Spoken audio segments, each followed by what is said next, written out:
सतो मा सद्गमय तमसो मा ज्योतिर्गमय मृत्योर्मामृतंगमय। ओम शांति शांति शांति। उपनिषद कक्षा 161 छांदोग्य उपनिषद की ये दूसरी कक्षा चलेगी।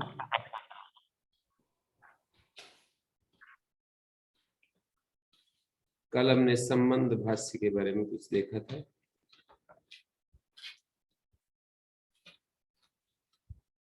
और ओम इत्येतद् अक्षरम उद्गीतम उपासीत। उद्गीत दृष्टि से ओंकार की उपासना। एक दृष्टि होती है यहाँ पर उपासना में। 3 तरह की उपासनाएं होती हैं। हमने उसको कहीं पुस्तक में भी लिखा है। एक प्रतीक उपासना होती है, एक संपद उपासना और एक अहंग्रह उपासना। प्रतीक उपासना होती है किसी उच्च चीज को निम्न में ला करके बिठा देना।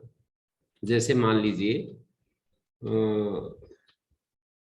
एक हमने दशरथ को पिता के रूप में उच्च माना और श्री राम जो है उनके पुत्र हैं। तो लक्ष्मण को माता उपदेश देती है, सुमित्रा माता उपदेश देती है लक्ष्मण को कि तुम्हें श्री राम को दशरथ के रूप में देखना है और सीता को मेरे रूप में माने माता के रूप में देखना है। अयोध्या को नहीं, जंगल को अयोध्या के रूप में देखना है। जो सामने होता है उसमें जो सामने नहीं है उसको लाकर बिठाते हैं प्रतीक उपासना में। सामने तो जंगल है और जो अयोध्या है वो दूर है। अभी तो वो जंगल में घूम रहा है। तो लक्ष्मण को कह रहे हैं कि ये जो जंगल है इसको अयोध्या के रूप में देखो। माता सीता तो सामने है और नहीं, क्या कहना चाहिए, सीता तो सामने है। सीता माता, माता कह रहा हूं मैं, वो सामने है। और लक्ष्मण की जो माँ है सुमित्रा वो तो दूर है। तो कह रहे हैं कि तुम सीता को मेरे रूप में देखना। रामम दशरथम विद्धि माम विद्धि जनकात्मजाम। जनकात्मजा, जनक की आत्मजा जो है वो सीता है। माम विद्धि, उसको मेरे रूप में देखना अर्थात माता के रूप में देखना। अयोध्याम अट्वीम विद्धि, और जो जंगल है उसको अयोध्या समझना। गच्छतात यथा सुखम, और जाओ। इस तरह से यहाँ पर ये प्रतीक उपासना बन जाती है। मतलब जिसको हमने उच्च कहा, उच्च समझा, उसको निम्न में लाकर, जैसे कभी कभी मन को ब्रह्म के रूप में उपासना करने की बात कही जाती है। मनो ब्रह्म इति उपासित है। मन को ब्रह्म समझो। आकाशम ब्रह्म इति उपासित है, ऐसा जब हम कहते हैं। प्राणम ब्रह्म इति उपासित है। प्राण को ब्रह्म के रूप में उपासना करो। ब्रह्म तो उच्च चीज है। प्राण हमारे सामने, हमारे साथ है। उस प्राण को जो हमारे परिचय में है, उसमें जो अपरिचित है उसको ला करके बिठाते हैं। तो ओम इत्येतद् अक्षरम, ओम ये अक्षर उद्गीत है। ओम ये अक्षर इति एतद् अक्षरम उद्गीतम उपासित है। ओम इत्येतद् अक्षरम परमात्मनो विधानम निर्दिष्टम। परमात्मा का ये सबसे निकटतम नाम है। सारे शास्त्रों में ओंकार को परमात्मा के नाम के रूप में प्रस्तुत किया है। तैत्तरीय उपनिषद में भी ओंकार को पकड़ करके एक अनुवाक है पूरा। कठोपनिषद में भी ओंकार की महिमा, एतद आलम्बनम श्रेष्ठम एतद आलम्बनम परम इत्यादि सर्वे वेदा यत् पदमामनन्ति, सारे वेद जिसकी महिमा गाते हैं।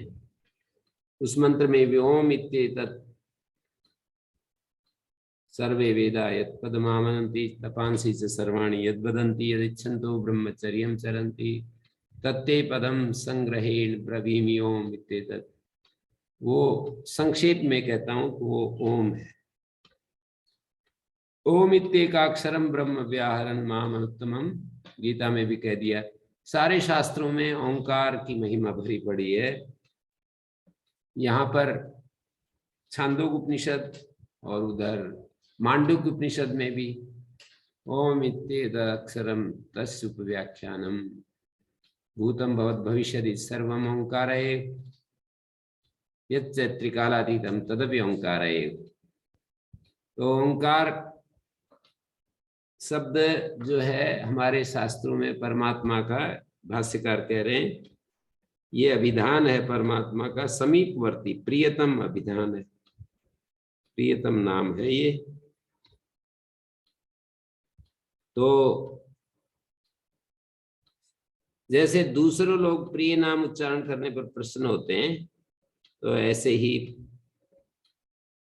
वो प्रसन्न होता है, परमात्मा प्रसन्न होता है। ये ओंकार का उच्चारण करने से थोड़ा सा एक प्रकार से हंसी में ये बात कह दी है, बहुत जैसे कि बहुत गंभीरता में नहीं कही कि परमात्मा तो क्या प्रसन्न होना, क्या प्रसन्न होना, पर थोड़ा एक व्यावहारिक धरातल पर खड़ा हुआ व्यक्ति जैसे किसी को समझा रहा हो, ऐसे बोल दिया है। तो तद इह इति परम प्रयुक्तम अभिधायकत्वाद् व्यावर्तितम। ये ओम शब्द जब हम इति के साथ जोड़ेंगे तो ये उससे हटा दिया गया, अभिधायक होने के कारण इति शब्द के द्वारा उससे अलग कर दिया गया, शब्द स्वरूप मात्र को कह रहा है। ओम इत्येतदक्षरम उद्गीतम उपासित तथा च अर्चादिवत् परस्यात्मना, जैसे अर्चा होती, कोई एक प्रतिमा होती है और कोई कहे ये मेरे लिए तो परमात्मा, आजकल की भाषा में जैसे किसी प्रस्तर खंड को और कोई ये समझ ले कि ये परमात्मा का रूप है, तो वैसी भाषा यहाँ पर बोल दी समझाने के लिए। अर्चादिवत् परस्य आत्मना प्रतीकम संपद्यते, परमात्मा का ये प्रतीक बन जाता है। एवं नामत्वेन प्रतीकत्वेन च परमात्मोपासन साधनम श्रेष्ठम, नाम रूप में भी और प्रतीक रूप में भी दो हेतु इकट्ठे कर रहे हैं। नाम और प्रतीक रूप से परमात्मा की उपासना का ये उत्तम साधन है। नाम भी उसका है और प्रतीक भी हो गया, दो दो बात हो गई। सर्व वेदांतेषु अवगतम, जप कर्म स्वाध्यायाद्यंतेषु, जप में, कर्म में और स्वाध्याय आदि और अंत में, स्वाध्याय का प्रारंभ और स्वाध्याय का अंत। स्वाध्याय जब हम शुरू करते हैं तो भी ओम से ओम ऐसा बोलते हैं, और फिर जब स्वाध्याय माने वेद मंत्रों का जब हम उच्चारण समाप्त करते हैं तब भी ओम हरि ओम ऐसे बोलते हैं, और प्रारंभ करेंगे तो भी हरि ओम। तो प्रारंभ, आदि और अंत में बहुशा प्रयोगात् प्रसिद्धम अस्य श्रेष्ठम, इसका श्रेष्ठत्व प्रसिद्ध है। तस्मादि ओम इति उदाहृत्य यज्ञदान तपः क्रिया प्रवर्तन्ते विधानोक्ता सत्यम ब्रह्मवादिनाम, गीता में भी कह दिया कि ओम ऐसा उच्चारण करके यज्ञ क्रिया, दान क्रिया, तप क्रिया ये सब प्रवृत्त होती हैं ब्रह्मवादियों की।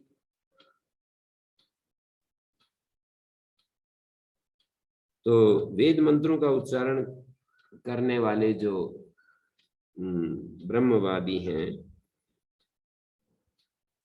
वो शास्त्र विधि के अनुसार नियत यज्ञ दान तप रूप क्रियाएं ओम परमात्मा के नाम से उच्चारण करके ही आरंभ करते हैं।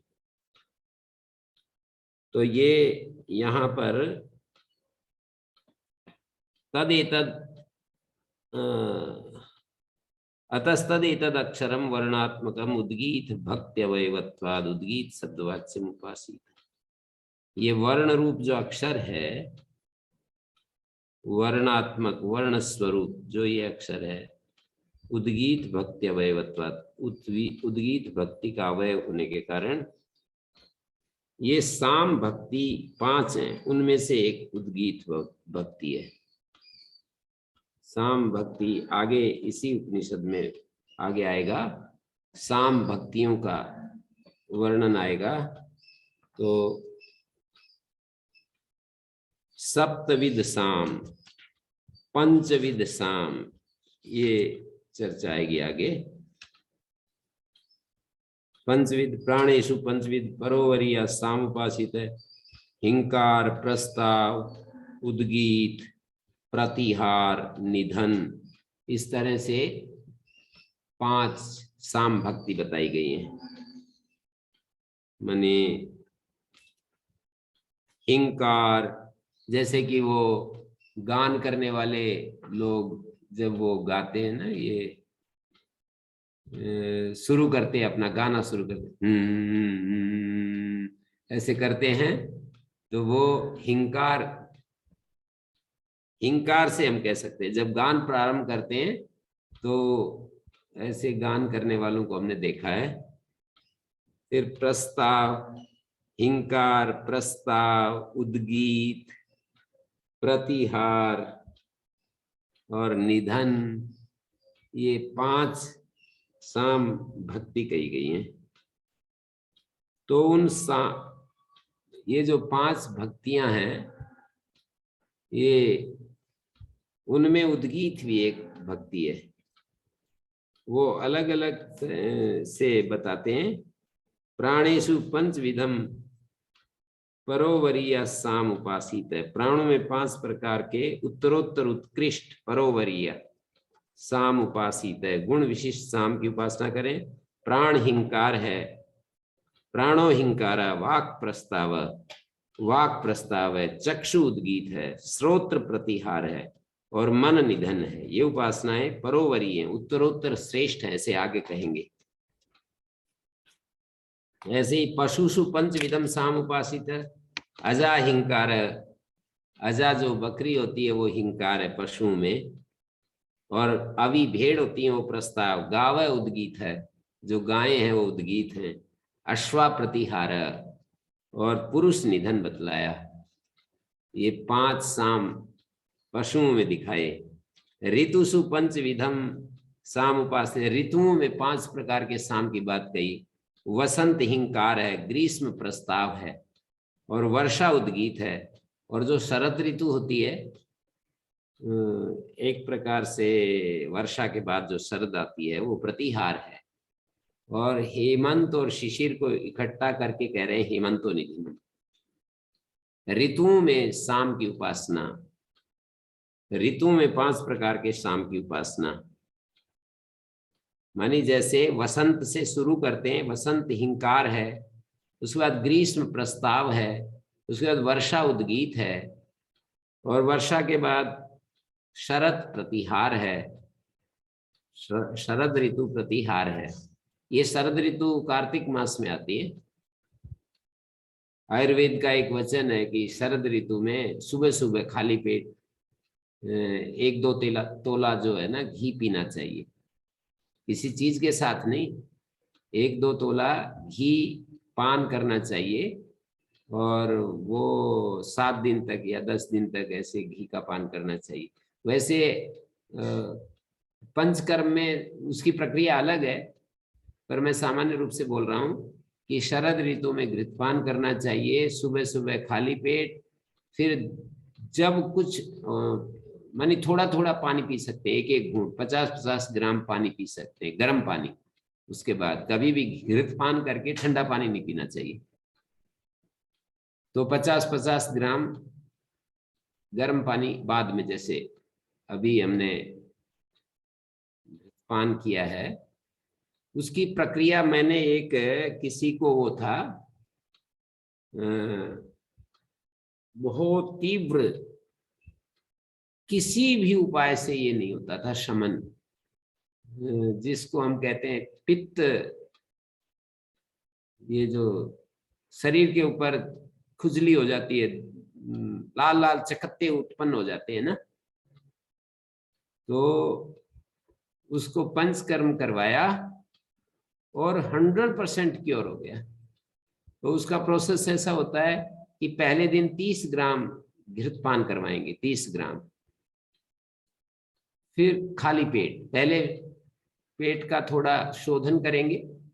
पहले दिन थोड़ा सा ऐसी चीजें खाएंगे जिससे कि पेट साफ हो जाए, और फिर प्रातःकाल से शोधन शुरू होगा तो 30 ग्राम घी पिलाएंगे। जब तक भूख नहीं लगती तब तक वो पानी तो पी सकते, गर्म पानी। फिर उसको दिन में जब भूख लगे तो उसको चावल, पतला पतला चावल मांड सहित उसको खिलाएंगे। ऐसे 7 दिन तक करवाएंगे। रोजाना 20-20 ग्राम बढ़ाते रहेंगे। 30 से 50 ग्राम, 50 से 70 ग्राम, 70 से 90, 90 से 110, 110 से 130, 130 से 150। कोई कोई दुगना भी, जैसे कोई मजबूत शरीर हो तो दुगना दुगना भी, ऐसे एक प्रोसेस है। तो शरद ऋतु में उसको प्रारंभ करते हैं। तो शरद ऋतु जो है वर्षा के बाद आती है। वर्षा में पित्त बढ़ता है और शरद ऋतु में पित्त का शांत करना होता है। एक ऋतु में कोई एक दोष बढ़ता है, जैसे हेमंत ऋतु में कफ बढ़ता है। कफ का प्रकोप होता है, संचित होता है। हेमंत ऋतु में कफ संचित होता है, फिर वो अगली ऋतु में प्रकोपित होता है। एक ऋतु में संचित होता है, दूसरी ऋतु में प्रकोपित होता है। ये नियम है, खूब इसका प्रयोग करके देखा हमने। तो हेमंत ऋतु में कफ संचय होगा, तो वसंत ऋतु में प्रकोपित होगा। और जैसे वायु, ग्रीष्म ऋतु में वायु का संचय होगा, वर्षा ऋतु में उसका प्रकोप होगा, माने प्रकोपित होगी वायु। तो इसलिए वायु को शांत करने के लिए तेल में तली हुई चीजें वगैरह खाते हैं वर्षा ऋतु में, गुलगुला आदि खाते हैं यहाँ तो हरियाणा में। और वर्षा ऋतु में पित्त संचय होगा, तो वो आगे फिर शरद ऋतु में प्रकोपित होगा, तो उसका शांत करने के लिए घृतपान करते हैं। तो ऐसा आयुर्वेद बिल्कुल एकदम से हमारी निष्ठा, श्रद्धा हो जाती है जब उन नियमों को हम देखते हैं कि ये तो जैसा लिखा है शास्त्र में वैसा ही हो रहा है। थोड़ा इसमें समझ में आ जाएगा। उद्गीत जो है उसको वर्षा बताया, शरद प्रतिहार बताया, मतलब उसका सेकंड लास्ट शरद प्रतिहार और हेमंत निधन है। ये 5 ऋतु विषय 5 प्रकार की शौ। सर्वासु अपसु पंचविधम साम उपासित है। सारे जो जल हैं उनमें 5 प्रकार के साम की उपासना करनी चाहिए। तो उसमें कहा मेघो यत् संप्लवते सहिंकारो। मेघ जो घनी भाव को प्राप्त होता है, आकाश में बादल बनते हैं और घनीभूत हो जाते हैं, वो प्रस्ताव है, वो हिंकार है। वो जो बरसता है, यद वर्षति स प्रस्ताव या प्राच्या संदंते स उद्गीता। वो पूर्व की ओर बहती हैं जो नदियां, वो उद्गीत है, और पश्चिम की ओर बहती हैं वो प्रतिहार है, और समुद्र निधन है, समुद्र में जाकर परिसमाप्ति हो जाती है। तो ये पंचविध साम की उपासना यहाँ पर चल रही है। वृष्टि में पंचविध साम की उपासना बताई कि पुरोवात हिंकार है। पुरोवात मानी जो पूर्व से वायु चलती है वो हिंकार है। मेघ जो उत्पन्न होता है उस वायु के चलने से वो प्रस्ताव है। और जो वर्षा होती है वो उद्गीत है। जो बिजली चमकती है विद्योतते स्तनयति स प्रतिहारा। तो पंचविधम साम पुरोवाता हिंकार मेघो जायते स प्रस्ताव वर्षति स उद्गीता। विद्योतते स्तनयति, विद्योतते स्तनयति, स्तनयति स प्रतिहारा। प्रतिरित इधर उधर फैलने के कारण वो प्रतिहार है। मतलब जो बिजली चमकती है, कड़कती है, चमकना और कड़कना एक बिजली का चमकना रूप है। और जो उद्गृह्णाति तन निधनम, मेघ जो जल को ग्रहण करता है वो निधन है। निधनम वर्षति अस्मै वर्षयति है वाय तदेवं विद्वान दृष्टो। इस प्रकार जानने वाला पुरुष वृष्टि में 5 प्रकार के शाम की उपासना करता है। यद उद्गृह्णाति तन्निधनम समाप्ति सामान्यात, जो जल ग्रहण करता है बादल वो निधन है, क्योंकि समाप्ति में इन दोनों की समाप्ता है। जल ग्रहण और निधन दोनों अंतिम कार्य हैं। इस तरह से लोकेशु पंचविधम साम उपासित है, ऐसे कहा लोकों में 5 विध साम की उपासना करे। पृथ्वी हिंकार है, अग्नि प्रस्ताव है और अंतरिक्ष उद्गीत है, आदित्य प्रतिहार है और द्युलोक को निधन कह दिया। यहां से जब ऊपर की तरफ आरोहण करते हैं तो ये पृथ्वी हिंकार, जैसे ब्रह्मचारी गान विद्या वाले आए, जब वो गान शुरू करते हैं तो क्या बोलते हैं, हम क्या करते हैं, ऐसा करते हैं ना, तो उसी को हिंकार कह रहे हैं। पृथ्वी हिंकार है, अग्नि प्रस्ताव है, अग्नि प्रस्ताव है, अंतरिक्ष पृथ्वी और अग्नि, पृथ्वी का देवता अग्नि होता है, अंतरिक्ष उद्गीत है और आदित्य प्रतिहार है और द्युलोक निधन है। तो ये लोकों में 5 विध साम की उपासना की। अब अधोमुख लोकों में साम उपासना ऊपर से नीचे की तरफ, तो वहां से यदि शुरू करेंगे तो द्यौ हिंकार बनेगा, आदित्य उल्टा कर देंगे एकदम, आदित्य जो है प्रस्ताव होगा, अंतरिक्ष उद्गीत होगा, अग्नि प्रतिहार होगा और पृथ्वी निधन स्थान पर पहुंचेगा। ये सारी के सारे इधर दूसरे अध्याय में ये सारी बातें मैंने यहीं से उपनिषद से, छांदोग्य उपनिषद के दूसरे अध्याय के दूसरे खंड से ये सब बातें बताई मैंने कि 5 प्रकार के साम की, फिर आखिर में जाकर के 7 प्रकार के साम की उपासना की बात कही। ये बहुत सारे खंडों में ये चर्चा है। प्राणेषु 5 विधम साम उपासित और 7 विधस्य वाची, 7 प्रकार के वाणी में 7 विध साम की उपासना करे। 7 विध साम कैसे हो जाता है, यत् किंच वाचो हुमिति स हिंकार, वाणी में जो कुछ है ऐसा स्वरूप है वाणी का, वो हिंकार है। यत् प्रेति स प्रस्ताव है, जो कुछ वो प्र ऐसा स्वरूप है वो प्रस्ताव है। यदेति स आदि, और जो कुछ आ ऐसा स्वरूप है वो आदि है। यद एति स आदि, यद उदिति स उद्गीता, यद प्रतीति स प्रतिहारा, यद उपेति स उपद्रव, यद नीति तद निधनम। आदित्य में 7 विध साम की उपासना, और ये सब आगे आएगा दूसरे अध्याय में। थोड़ा मैंने परिचय कराया क्योंकि इस परिचय के बिना ये नहीं समझ में आएगा कि उद्गीत भक्ति का अवयव क्या है, ये उद्गीत क्या चीज है। साम भक्ति 5 हैं, उनमें से एक साम भक्ति, साम के जो भाग हैं, साम की जो उपासना है वो 5 बताई हैं, उनमें से एक उद्गीत। हिंकार, प्रस्ताव, उद्गीत, प्रतिहार, निधन, ये 5 शब्द लिख लेने चाहिए समझने के लिए। लिख सकते हो आप, मैं बोल देता हूं। सबसे पहले हिंकार, दूसरे स्तर पर प्रस्ताव, तीसरा उद्गीत, चौथा प्रतिहार और 5वां निधन। तो ये तीसरा है उद्गीत। उद्गीत भक्ति अवयवत्वात्, ये ओंकार जो है उद्गीत भक्ति का अवयव है। ये उद्गीत शब्दवाच्यम, उद्गीत शब्दवाच्य है ये,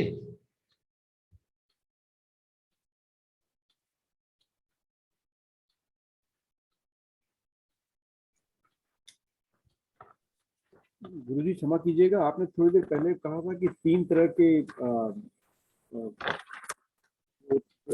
तीन प्रकार की उपासनाएं होती है। इसमें एक आपने बताया था प्रतीक उपासना, फिर बाद में दूसरी में मिस कर गया। संपद उपासना और तीसरी अहंग्रह उपासना। प्रतीकोपासना तो आलम मतलब जहां जिस आधार में, जिस अधिष्ठान में किसी बड़ी चीज को ला करके बिठाते हैं तो वो प्रतीकोपासना होती है। जी। जो आधार होता है, आलंबन होता है, आधार होता है, अधिष्ठान होता है, वो तो अवर होता है, और जिसको बिठाते हैं वो उत्कृष्ट होता है, पर होता है। उत्कृष्ट को पर में ला करके हम देखते हैं।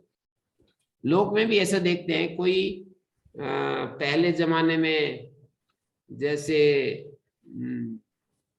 पटवारी को बहुत बड़ा समझते थे, तो कोई भी जब अधिकारी आता तो पटवारी जी आए, मतलब वो अपनी अवधारणा के अनुसार पटवारी को बड़ा मानते थे, इसलिए पटवारी कह देते थे। अब आजकल की भाषा में जैसे डीसी को बड़ा मानते हैं, डिप्टी कमिश्नर को बड़ा मानते हैं, तो एसडीएम को भी कोई बिना जानने वाला व्यक्ति डीसी साहब आए।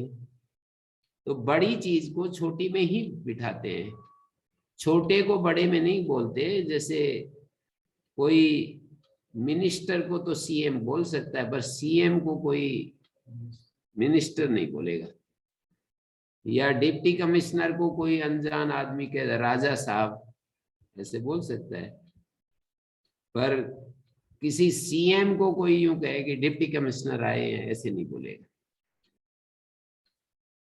तो तदेतद अक्षरम वर्णात्मकम उद्गीत भक्ति अवयवत्वात्, उद्गीत शब्दवाच्यम। हाँ, तो ये हो गई प्रतीकोपासना, और प्रतीकोपासना के बाद संपद उपासना। संपद उपासना जो है आरोप्य प्रधान होती है। जिस आलंबन में, जिस अधिष्ठान में बड़ी चीज को हम देखना चाहते हैं, उस आलंबन को छोड़ दिया जाता है और हमारी दृष्टि उस पर चली जाती है जिसको हम बिठाना चाह रहे थे। बड़ी चीज को छोटी में ला करके देख रहे थे, तो प्रतीकोपासना में तो बड़ी बड़ी छोटी चीज को ही हम नजर में रखते हैं, लेकिन संपद उपासना में छोटी चीज मतलब जो अधिष्ठान है वो तो छूट जाता है, जिस बड़ी चीज को हमने बिठाया वही देखने लगते हैं। आलंबन या अधिष्ठान छूट जाता है और जिसका आरोप किया वही हमारे सामने आ जाता है। प्रतीक उपासना संपद उपासना में अंतर यह है कि प्रतीक उपासना में यद्यपि बड़ी चीज को, जैसे कि मन को ब्रह्म समझो, ब्रह्म जो है बड़ी चीज है, मन छोटी चीज है, मन को ब्रह्म समझो, मन पर ही हमारी दृष्टि जमी हुई है, तो इसको प्रतीक उपासना कहेंगे। मन को हमने प्रतीक बना लिया है ब्रह्म का, अपने मन को हमने ब्रह्म का प्रतीक बना लिया है कि ये मन, जैसे कि श्री राम को लक्ष्मण को संदेश दिया गया कि श्री राम को दशरथ समझो, पिता समझो, श्री राम को दशरथ समझो। श्री राम जो है वो उनके साथ है लक्ष्मण के, और ये कह दिया कि इनको दशरथ समझो। तो श्री राम को दशरथ के रूप में उपासना कर रहा है वो, श्री राम को दशरथ ही देख रहा है। श्री राम सामने है और उसको दशरथ ही देख रहा है वो, तो ये प्रतीक उपासना है। श्री राम नहीं छूटता है, श्री राम को दशरथ देख रहा है, श्री राम छूटता नहीं। लेकिन श्री राम भूल जाएं और दशरथ ही बिल्कुल हमारे बुद्धि में बस घूम रहा हो, और सीता को भूल जाएं और माँ ही माँ दिखने लगे, तो ये संपद उपासना हो जाती है। और सीता को ही माँ के रूप में देख रहा है, सीता को, तो फिर वो प्रतीक उपासना होती है। जंगल को अयोध्या के रूप में देखना, ये तो प्रतीक उपासना है। लेकिन लेकिन अयोध्या ही अयोध्या उसको दिख रही है हमेशा, जंगल दिख रहा है और वो अयोध्या के रूप में देख रहा है जंगल को, तो ये तो प्रतीक उपासना। पर अयोध्या ही अयोध्या दिख रही है उसको, जंगल चला गया, तो वो संपद उपासना। जैसे सीता चली गई, माँ ही माँ दिख रही है, तो ये संपद उपासना। सीता को माँ के रूप में देख रहा है, तो ये प्रतीक उपासना। और अहंग उपासना होती है अपने आप को ही उस जगह ले जा करके कि मैं ही माँ हूं, मैं ही। दशरथ को उदाहरण के लिए बता रहा हूं कि दशरथ को श्री राम में बिठाया, अब अपने को दशरथ में बिठा दिया ले जाकर के, मैं ही दशरथ हूं। तो ये अहम ग्रह उपासना होती है। अहम मनुरभमम सूर्यश्च, मैं मनु हुआ, मैं ही सूर्य हो गया। सूर्य को हम यदि किसी पुरुष में ला करके बिठाया कि ये पुरुष तो सूर्य है, ये पुरुष सूर्य है, तो ये प्रतीक उपासना होगी। उस पुरुष को हम सूर्य के रूप में देख रहे हैं। अब वो पुरुष छूट जाए और सूर्य ही सूर्य बच जाए, तो ये संपद उपासना होगी। लेकिन अपने को सूर्य में यदि देखने लगे, स्वयं को सूर्य के रूप में देखने लगे कि मैं ही हूं ये सूर्य, तो ये है अहंग्रह उपासना। तो 3 उपासनाएं उपनिषदों में पर्याप्त आती रहती हैं। तो यहाँ पर ये भाष्यकार लिख रहे हैं वर्णात्मकम उद्गीत भक्ति अवयवत्वात्। यहाँ पर भक्ति का अर्थ वो भाग, भक्ति मानी भाग, साम भक्ति, साम के जो 5 भाग करके देखे तो एक उद्गीत हुआ, उसमें उद्गीत भक्ति का, उद्गीत भक्ति, साम भक्ति जो है 5 है, उनमें हिंकार एक भक्ति है, प्रस्ताव एक भक्ति है, प्रस्ताव भक्ति, उद्गीत भक्ति, प्रतिहार भक्ति, निधन भक्ति। तो उद्गीत शब्द वाच्यम उपासित है। इस ओंकार अक्षर को उद्गीत शब्द वाच्य उपासना करे, मतलब ओंकार जो अक्षर है हमारे सामने, इसमें उद्गीत को ला करके वो कर रहे हैं, उपासना कर रहे हैं। ओंकार में उद्गीत दृष्टि कर रहे हैं, यूं समझ लिए जैसे अयोध्या दृष्टि कर रहे हैं वन में, सीता जी में मातृ दृष्टि कर रहे हैं, श्री राम में पितृ दृष्टि कर रहे हैं, ऐसे ही उद्गीत दृष्टि कर रहे हैं ओंकार में। ओम इत्येतदक्षरम उद्गीतम उपासित, कर्मांग अवयवभूत ओंकारे, कर्म के कर्मांग, कर्म का जो अंग है कर्मांग, उसके अवयवभूत ओंकार में परमात्मा प्रतीक है, जो कि परमात्मा का प्रतीक है ओंकार। दृढ़ाम एकाग्र लक्षणाम मतिम संतुनयात्, एकाग्र लक्षण जो दृढ़ मति है उसको करे। स्वयमेव श्रुतिर ओंकार से उद्गीत शब्दवाच्यत्वे हेतुम आह, स्वयं ही श्रुति ओंकार का उद्गीत शब्द वाच्यत्व मानी उद्गीत शब्द का वाच्य ओंकार है, इसमें हेतु दे रही है। ओम इति ही उद्गायति, क्योंकि ओम ऐसा कहकर उद्गान करता है, उद्गाता। कौन उद्गान करता है? तो इसका उत्तर होगा उद्गाता। यज्ञ में 4 प्रमुख ऋत्विक होते हैं, 4 प्रमुख ऋत्विक होते हैं। यजुर्वेद के ऋत्विक का नाम अध्वर्यु होता है,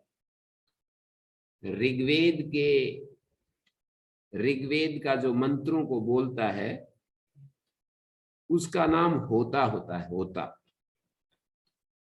साम मंत्रों का गान करने वाला उद्गाता होता है, और अथर्ववेद का ब्रह्मा होता है। तो इस तरह से ओम इति ही उद्गायति, कह उद्गायति, कौन उद्गान करता है? तो कहेंगे उद्गाता।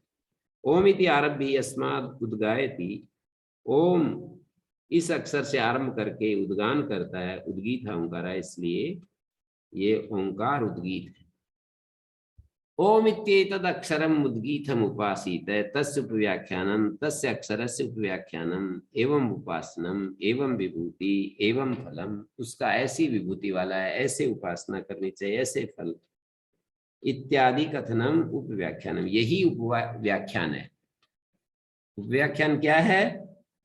उस अक्षर का उपव्याख्यान क्या है कि ऐसे उपासना करो, उसकी यह उसकी विभूति है, एवं विभूति एवं फलम, ये उसका फल है। इस प्रकार से जो कथन है उसको उपव्याख्यान कहेंगे। ओम गुरु जी। ओम गुरु जी। हाँ जी, प्रणाम गुरु जी। गुरु जी, ये कर्मांग जो शब्द है इसका क्या तात्पर्य है, इससे जोड़ रहे हैं? कर्म का अंगा, कर्मांग का अवयभूत है ओंकार।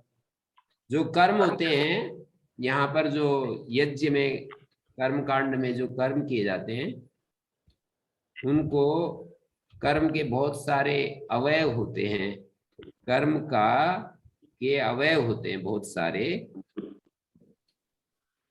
उनका अवयवभूत है ये ओंकार, कर्मांग का अवयवभूत है। जी गुरु, धन्यवाद।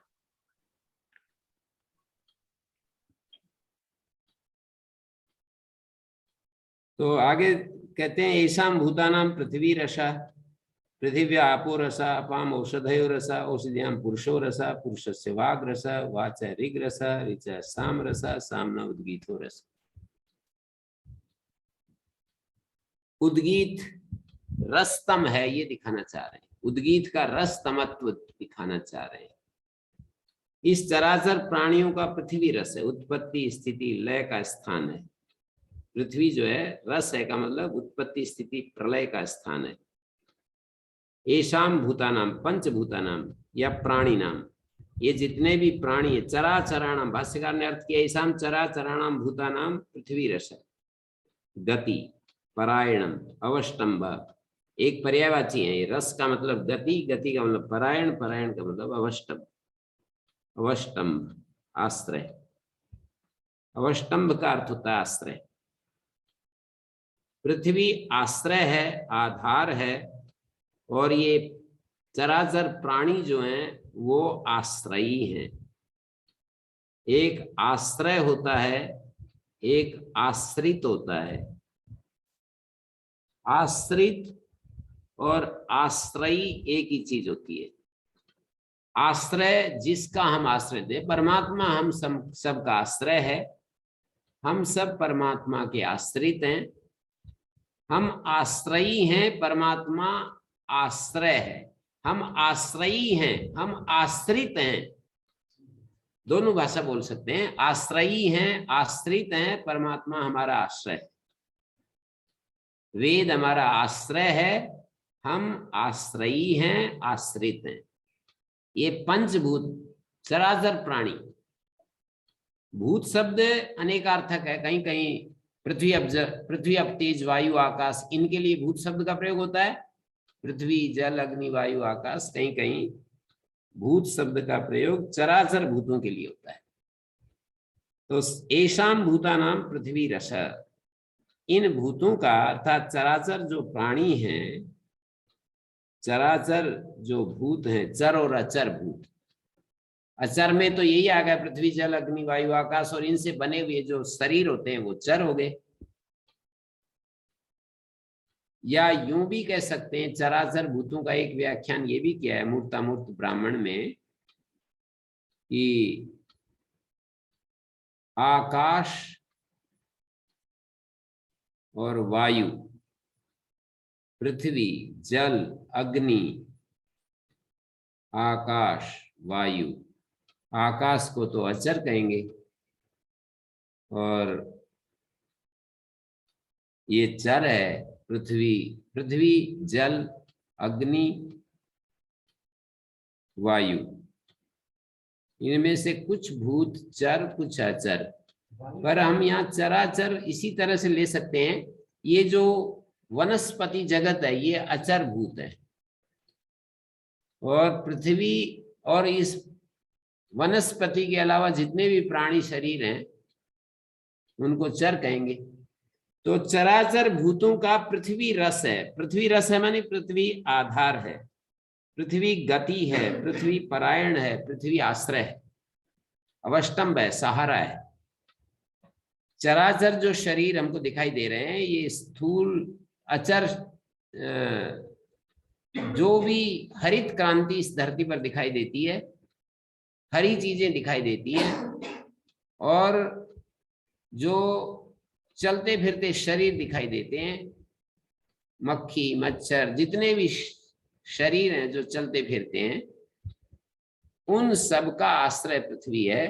पृथ्वी के ऊपर टिके हुए हैं ये पृथ्वी, उन सब का पृथ्वी प्राणियों का पृथ्वी रस है, मानी उत्पत्ति स्थिति और लय का स्थान है। ये पृथ्वी जो है, प्राणी इस पृथ्वी पर उत्पन्न होते हैं, स्थित होते हैं, इसी में लय हो जाते हैं। फिर कहते हैं पृथिव्या आपो रस, पृथ्वी का आप रस है।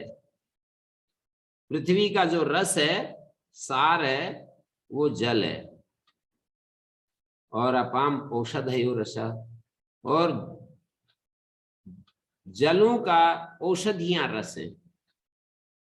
जलों का सार जो है वो औषधियां हैं। औषधियों का रस पुरुष है।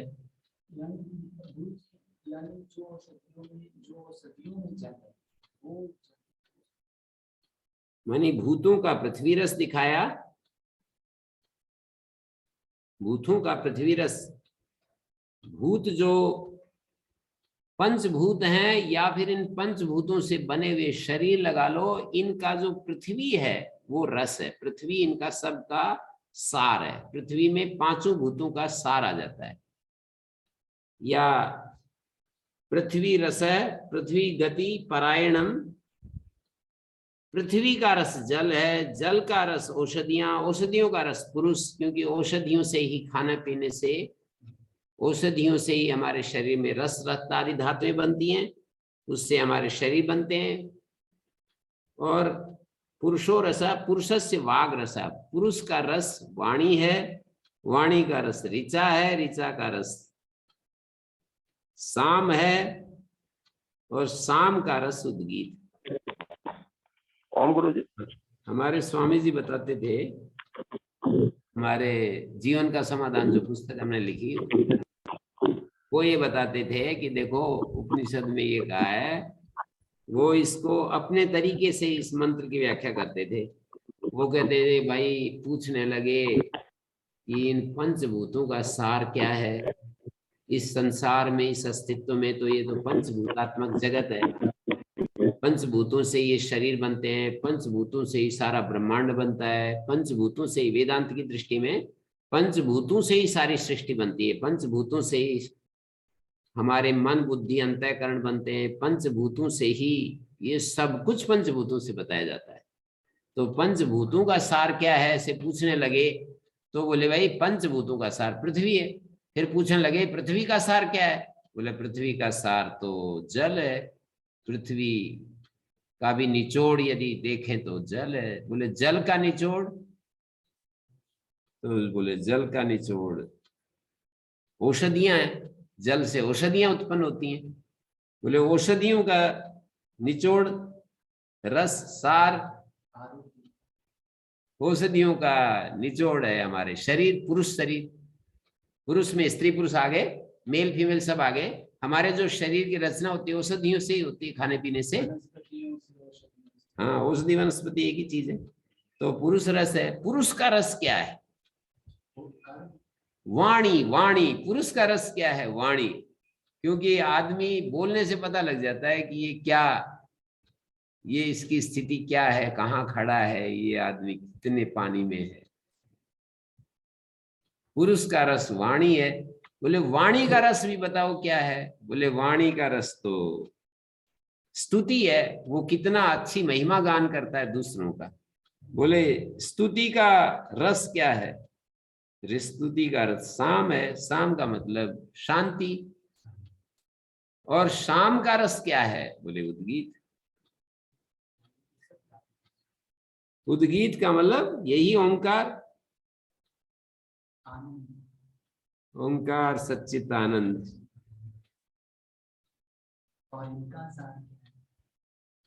इसका कुछ सार नहीं, ये तो अंतिम सार है ना, सच्चिदानंद। हाँ जी, क्या पूछ रहे थे, बोलिए।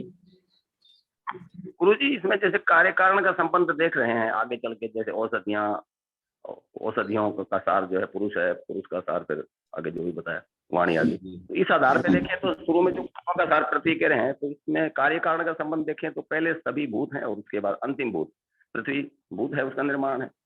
ऐसे इन पंच महाभूतों को देख सकते हैं। हाँ, मैंने बताया ना, पंच महाभूतों से ही सारा अस्तित्व बना हुआ बताते हैं वेदांत में। पंच महाभूत सबसे पहले ईश्वर बनाता है, सूक्ष्म भूत बनाता है, सूक्ष्म भूत। उन सभी सूक्ष्म भूतों से पृथ्वी जो है ये स्थूल भूत के रूप में अंतिम कार्य जो भूत है। और पृथ्वी का अंतिम जो रस है, सार है, गति है, परायण है, आश्रय है। पृथ्वी आश्रय है और पंचभूत आश्रयी हैं, आधेय हैं। पृथ्वी के ऊपर ये पंचभूत टिके हुए हैं और जल के ऊपर पृथ्वी टिकी हुई है, औषधियों के ऊपर जल टिका हुआ है। उत्तर उत्तर को मैं इस आश्रय आश्रयी भाव संबंध दिखा रहा हूँ। मानी एक तो आधार बना हुआ है। औषधियों का ये तो उल्टा हो जाता है यहाँ आगे फिर, जैसे आश्रय आश्रय का भाव आपने रखा, औषधियां मैं बताता हूँ, उल्टा नहीं होगा। ये पृथ्वी आश्रय आधार है, भूत आधेय है, पृथ्वी का रस आप है, आप आश्रय है, पृथ्वी आश्रित है। अपाम औषधयो रसा, और जलों का औषधि रस है। रस के ऊपर ये अपाम औषधयो रसा, औषधियां आधार हैं और उसमें अप टिका हुआ है। और पुरुष औषधियों का रस है, पुरुष के ऊपर पुरुष आधार है, आश्रय है और औषधियां आश्रित हैं। और पुरुष का वाग रस है, वाणी के ऊपर पुरुष का अस्तित्व है। और ऋक जो है, ऋक आश्रय है और वाणी आश्रित है। और ऋचाओं का साम रस है, साम आश्रय है, ऋचाएं आश्रित हैं। पहले तो हर एक आश्रय आश्रय को इसी तरह बढ़ा रहे हैं। भूतानाम पृथ्वी रसा, पृथ्वी आश्रय है, आधार है, पंचभूत आश्रयी है, आधेय है या आश्रित है। तीन शब्द बोल सकते हैं, आश्रयी, आश्रित या आधेय। पृथ्वी को यदि आधार कहते हैं तो पंचभूतों को आधेय कहेंगे। पृथ्वी को यदि आश्रय कहते हैं तो पंचभूतों को आश्रयी कहेंगे, आश्रित कहेंगे। फिर इसी तरह से बढ़ते जाओ। पृथ्वी आश्रयी, पहले जो आश्रय था वो अब आश्रयी बन गया। पृथ्वी आश्रयी, आप आश्रय, अब आप आश्रय है वो आश्रयी बन जाएगा आगे। अपाम औषधयो रसा, जल आश्रयी बन गया, औषधियां आश्रय हो गए। अब औषधि आश्रय था तो औषधि नाम पुरुषो रसा, यहाँ औषधि आश्रयी बन गया, पुरुष आश्रय हो गया। पुरुष आश्रयी हो गया, वाणी आश्रय हो गया। और वाणी आश्रयी हो गया और ऋक आश्रय हो गया। और ऋक आश्रयी हो गया, आश्रयी मानी आश्रित, ऋक आश्रित हो गया और साम आश्रय हो गया। साम आश्रित हो गया तो उद्गीत आश्रय हो गया। एक के बाद एक बिल्कुल एकदम एक्यूरेसी में चला है। भाष्यकार ने भी उसी तरह दिया है। अपाम औषधयो रसा परिमाणत्वात् परिणामत्वात् औषधि नाम, औषधियां अप के ही परिणाम होती हैं। तासाम पुरुषो रसा अन्न परिणामत्वात् पुरुषस्य, औषधियों का रस पुरुष है क्योंकि अन्न का परिणाम ही तो पुरुष है। पृथिव्या आपो रसा अपसु ही होता च पोता च पृथ्वी, पृथ्वी जो है जलों में ओतप्रोत है। अतस्ता रसा पृथिव्या, जल जो है पृथ्वी का रस है, पृथ्वी जलों में ओतप्रोत है। तस्यापि पुरुषस्य वाग रस है, पुरुषावयवानाम ही वाक् सारिष्ठा। पुरुष के अवयव में वाक जो है सबसे अधिक सार वस्तु है। पुरुष के जितने अवयव हैं, आंख, नाक, कान आदि, तो सारतम वस्तु वाक है। स्वामी जी महाराज इतना ज्यादा इसको महत्व देते थे वाणी को, कि इतना सधा हुआ व्यक्ति मैंने अपने जीवन में दूसरा देखा नहीं। तो इससे मुझे पता लगता है कि जिस चीज को जो जितना अधिक महत्व देता है, एक बार भी उनकी ये वो थी अवधारणा कि मुझे वाणी की भूल नहीं करनी।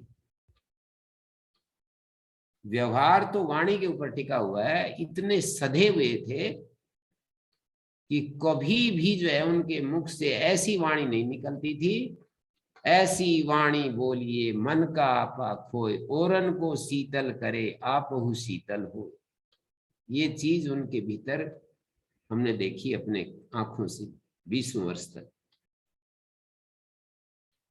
तो जिन जिन चीजों को हम महत्व देने लगते हैं वो चीजें हमारे स्वभाव में आने लगती हैं। तो वाणी का किस लहजे में बोलते थे वो, कितने नम्रता झलकती थी उनकी वाणी में। वो कुछ कुछ लोगों की नम्रता में भी अहंकार अकड़ होती है, वो उनमें कभी भी देखने को लिए नहीं मिली। तो पुरुषावयवा नाम वाक् सारिष्ठा, तो वाक् पुरुषस्य रस उच्यते। तस्यापि वाच ऋग रस सारतरा। ऋच जो है, ऋचाएं, उसका भी सार है वाणी के। ऋचाओं का साम जो है सारतर है। साम का मतलब ये जो साम मंत्र होते हैं वो उस वाणी के भी साम, जो शांतिदायक मंत्र। तस्यापि सामना उद्गीता ओंकारस। उद्गीत का मतलब जो ओंकार चल रहा है ना, ओंकार जो है सारतर है। उस साम का भी उद्गीत ओंकार सार है।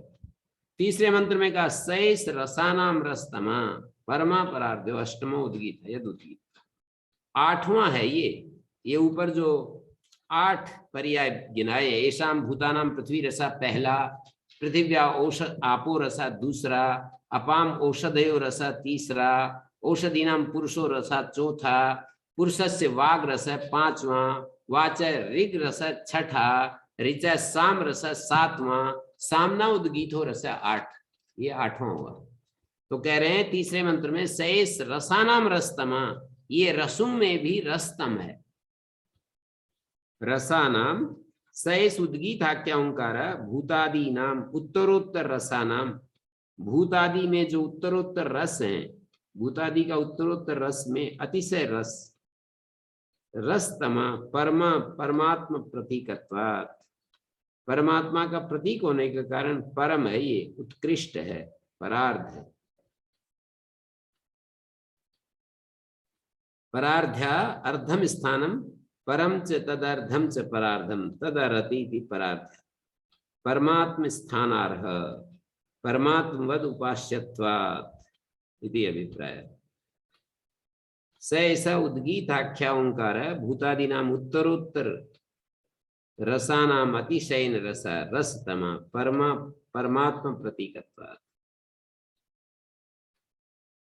ये उद्गीताख्य जो ओंकार है ना, ये रसों का रस्तम है। रसानाम रस्तमा,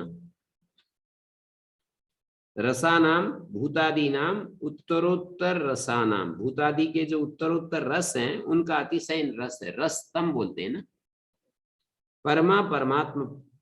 परमात्मा का प्रतीक होने से ये अंतिम रसतम है। परमः रसतमा परार्ध्य। परार्ध्य शब्द का अर्थ होता है अर्धम, कहते स्थान को। परम च तद अर्धम च परार्धम तद अरतीति परार्ध्य। परमात्म स्थानार्ह, परमात्म स्थान के योग्य है ये। परमात्म वद उपास्यत्वात्, परमात्मा की तरह उपास्य है ये जो ओंकार है। ओंकार प्रतीक में परमात्मा बुद्धि, उद्गीत बुद्धि को परमात्मा इस ओंकार अक्षर में लाकर बिठा रहे हैं। ओंकार जो अक्षर है इस अक्षर में उद्गीत को ला करके बिठा दिया। दृष्टि शायद आपने समझी नहीं अभी, दृष्टि, ध्यान इधर उधर भटक गया। ध्यान परमात्मा में नहीं, ओंकार में लाकर बिठा दिया। तो जो ओंकार है वही तो परमात्मा है। उद्गीत एक प्रतीक है, सिंबल। जैसे कि मैं इस पुस्तक में, उपनिषद की इस पुस्तक में परमात्मा को लाकर बिठा दूं, तो ये तो प्रतीक बन गई उपनिषद। जैसे कि ये उदाहरण सबसे अच्छा होगा, गुरु ग्रंथ साहब होता है ना, गुरु ग्रंथ साहब, गुरुओं की वाणी मानी जाती है, तो वो परमात्मा को उसमें ला करके बिठा देते हैं। तो इसलिए परमात्मा को सिर पर ले जाते हैं, हवा करते हुए ऐसे ले जाते हैं, और बड़े आदर के साथ उसको वहां पर मंदिर में उठाएंगे, उसको रखेंगे। ये है प्रतीक को, परमात्मा को प्रतीक में लाकर बिठाने का जो दर्शन है, दृष्टि है, ये सबसे अच्छा है समझने की। लेकिन गुरु जी वो धूप बत्ती और दिया बत्ती ऐसा कुछ नहीं करता, केवल वो ऐसे बस करते हैं मक्खी ना बैठे, उसके ऊपर मक्खी कोई ना बैठे, परमात्मा के ऊपर मक्खी ना बैठे, इसलिए उसको हिलाते हैं, चंवर हिलाते हैं। हाँ, वो ग्रंथ ही तो परमात्मा है उनका। वो ग्रंथ को परमात्मा से कोई किसी अंश में कम नहीं समझते, परमात्मा की वाणी है वो। पर वो गुरु नानक देव जी ने नहीं, तो जिसने भी लिखा है, गुरु ग्रंथ साहब जो है उनके लिए बहुत बड़ी चीज है। जैसे हमारे लिए वेद है, ऐसे श्रुति है। मुसलमानों के लिए कुरान है, ईसाइयों के लिए बाइबल है, ऐसे है। जैन धर्म के लोगों के लिए जहाँ महावीर की वाणी है, बुद्ध की वाणी है, जो भी है। तो सैस रसानाम रसतमा परमा परार्ध। परार्ध शब्द का अर्थ है परम स्थानम, अर्ध कहते हैं स्थान को। परम च तदर्धम च, कर्मधारय समास है। परार्धम अर्हति इति परार्ध है, परमात्म स्थानार्थ। ये अष्टम जो उद्गीत है परार्ध है, परमात्म स्थान के योग्य है, परमात्मा के समान उपास्य है। ये ग्रंथ नहीं है ओंकार। आप कहाँ घूम रहे हो? नहीं, अगर तुलना करें, ये जो ओंकार है ये परार्ध है। यहाँ पर जो शब्द लिखा है उसकी व्याख्या कर रहा हूं। ये परार्ध है, परमात्मा की तरह उपास्य है। परम च तदर्धम च परार्धम तदर्हति परार्ध्य। परार्ध शब्द से यद प्रत्यय कर दिया, परमात्म स्थानार्ह, परमात्मा के समान ये परार्ध है। मानी जो पर हो और पर होते हुए अर्ध भी हो, स्थान भी हो। अर्ध कहते हैं स्थान को, जो पर होते हुए अर्ध भी हो, स्थान भी हो, उसका नाम परार्थ है। उसके योग्य होने से ये परार्थ, मानी परमात्मा के समान उपासनीय होने के कारण, परमात्मा का आलंबन होने के कारण होने योग्य है ये ओंकार। जो उद्गीत है ये अष्टमो यद उद्गीत है, ये जो 8वां सार है ना, ये उद्गीत है। और ये उद्गीत ओंकार अक्षर है। उद्गीत को कहाँ ले जाकर के छोड़ दिया कि ये भूतों का जो रस है वो पृथ्वी, पृथ्वी का रस जल, जल का रस औषधि, औषधियों का रस पुरुष, पुरुष का रस वाक, वाक का रस ऋक, ऋक का रस साम, साम का रस उद्गीत। और उद्गीत ओंकार है। माने सारे अस्तित्व को ओंकार में ला करके बिठा दिया। सारे भूत हैं, सारा पुरुष है, औषधियां हैं, अन्न है, और इस सब को ओंकार में ला करके बिठा दिया। रसतम है, आनंद, आनंद जितने भी हैं, रस तो आनंद का वाचक है, वैसे रस आनंद का भी वाचक है और रस सार का भी वाचक है। सारों का ये सार है, सारभूत चीजों का ये सार है। उद्गीत, इस अस्तित्व में उद्गीत ही सारतम है, ऐसे बताना चाह रहा है उपनिषद। उद्गीत ही सारतम है। तो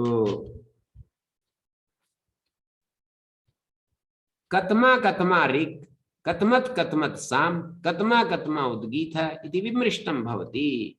ये विचार किया जाता है, वाणी का रस ऋक् ऐसा कहा ना, तो ये विचार किया जाता है कौन कौन सा तो ऋक् है, कौन कौन ऋक् है, कौन कौन साम है, कौन कौन उद्गीत है, ये विचार किया जाता है। सा कतमा ऋक्, कतमत साम, कतमो वा उद्गीत। आदर के लिए विप्सा का प्रयोग कर दिया है, आदर करने के लिए कौन कौन ऋक् है, मानी कौन ऋक् है, कौन कौन ऋक् है, दो थोड़ी है, कौन ऋक् है, कौन साम है, कौन उद्गीत है, इसी को इस तरह से पूछ लिया। हाँ जी, किसी का कोई प्रश्न है, पूछिए।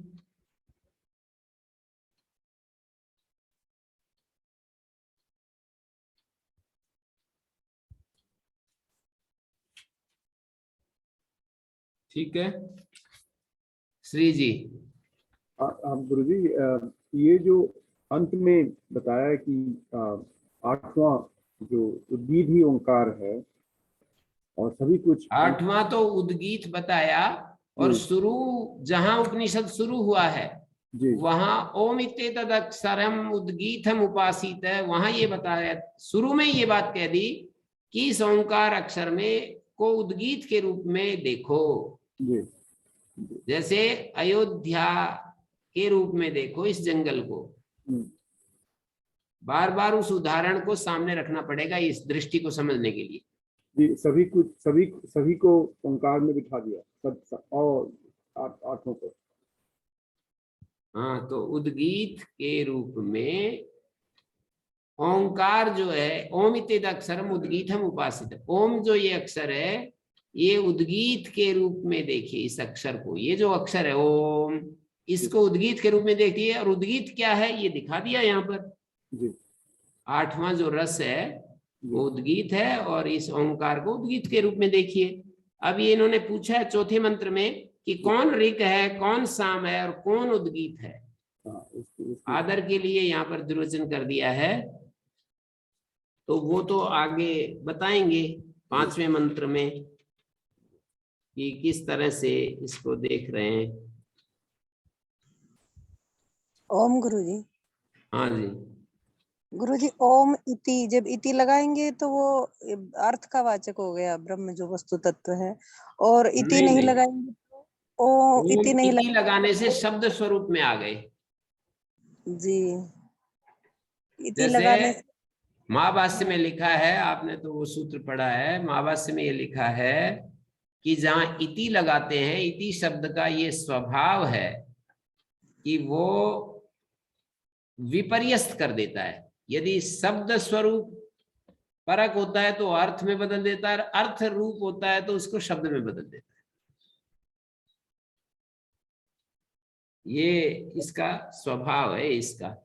तो यहाँ पे अर्थ लेंगे, मतलब ओम इति कहने से जो अर्थ है वो लेंगे। अर्थ नहीं लेंगे, शब्द लेंगे। ओम जो ये शब्द है, वर्ण रूप, इति लगा देने से लोक में जब हम किसी शब्द का उच्चारण करते हैं तो उससे अर्थ लिया जाता है, लेकिन इति लगाते ही शब्द लिया जाएगा। जी, तो शब्द लेंगे ओम, तो वो उद्गीत और ओम एक ही बात है ना, पर्यायवाची होंगे ना। उद्गीत शब्द तो रसतम बता दिया, उसको इस ओम अक्षर पर लाकर बिठा दिया। इस ओंकार जो शब्द है इसको उद्गीत के रूप में देखो। उद्गीत क्या है? वो सबका सार रूप जो वस्तु तत्व है, उस वस्तु तत्व को इस ओंकार में ला करके बिठा दिया। शब्द में भावना करो उसकी, मतलब ओम शब्द में। ओम इस शब्द में, ओम इस वर्णात्मक शब्द में उद्गीत की भावना करो। जी। हाँ जी, ठीक हो गया।